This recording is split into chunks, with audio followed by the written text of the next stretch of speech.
আসসালামু আলাইকুম। আজকে রান্না করব মুরগির মাংস, আলু দিয়ে মুরগির মাংসের ঝোল। আলু, মুরগির মাংস, মিহি করা পেঁয়াজ কুচি, আদা রসুন বাটা, গোটা গরম মশলা, হলুদ, মরিচ, ধনিয়া, জিরা এবং সামান্য গোলমরিচের গুঁড়ো।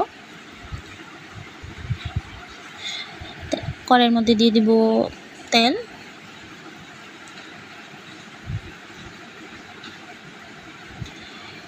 এর মধ্যে দিয়ে দিব আলুগুলো একটু ভালো করে ভেজে নেব।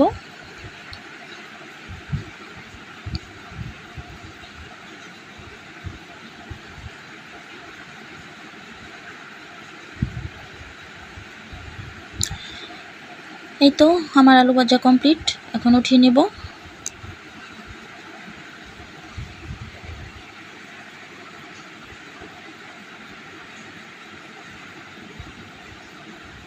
এখন তেলের মধ্যে দিয়ে দিব গোটা গরম মশলা, তেজপাতা, দারচিনি, এলাচ আর 2 পিস লবঙ্গ।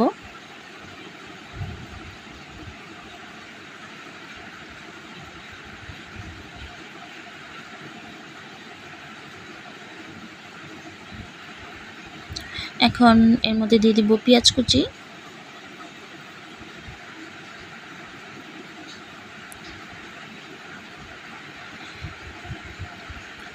পেঁয়াজটা 2-3 মিনিটের মতো একটু ভেজে নেব।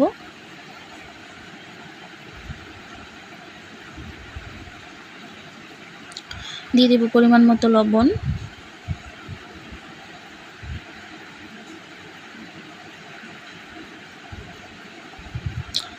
এই তো পেঁয়াজ ভাজা মোটামুটি হয়ে গেছে। এখন এর মধ্যে দিয়ে দেব আদা রসুন বাটা।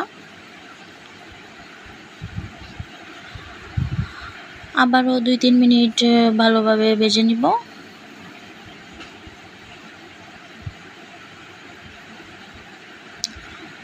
এই তো আমার ভাজা শেষ। এখন এর মধ্যে দিয়ে দিব অল্প পানি মশলা কষানোর জন্য।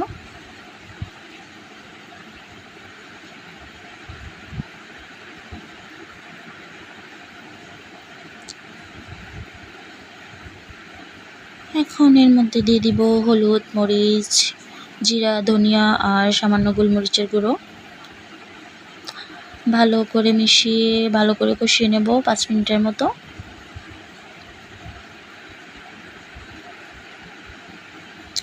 এই তো আমার মশলা কষানো প্রায় শেষ। এখন এর মধ্যে দিয়ে দিব মুরগির মাংস।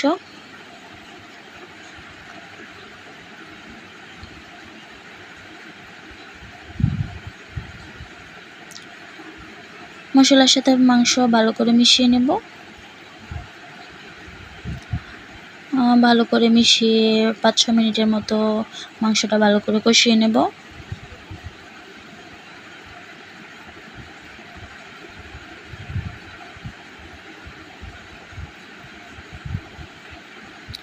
এই তো আমার মাংস মোটামুটি কষানো হয়েছে। এখন এর মধ্যে দিয়ে দিব ভেজে রাখা আলু।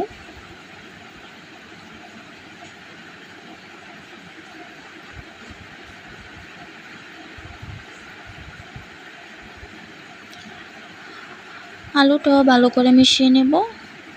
আবারও 5 মিনিটের মতো আলু মাংস কষিয়ে নেব।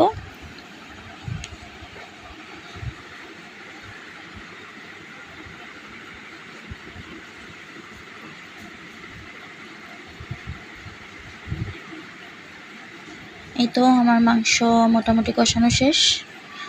এখন এর মধ্যে পরিমাণ মতো ঝোল দিয়ে দিব।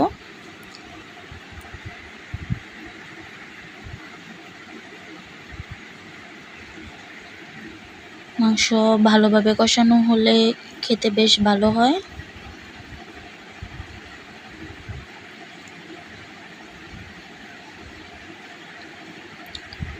এখন আবারও ভালোভাবে মিশিয়ে ঢাকনা দিয়ে ঢেকে দিব ভালোভাবে সিদ্ধ হওয়ার জন্য।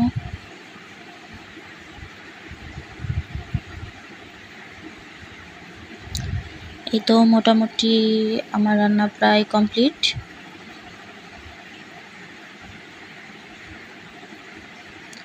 হয়ে এসেছে আমার মুরগির মাংস। এই তো আমার মাংসের ফাইনাল লুক। কেমন হয়েছে বলবেন প্লিজ।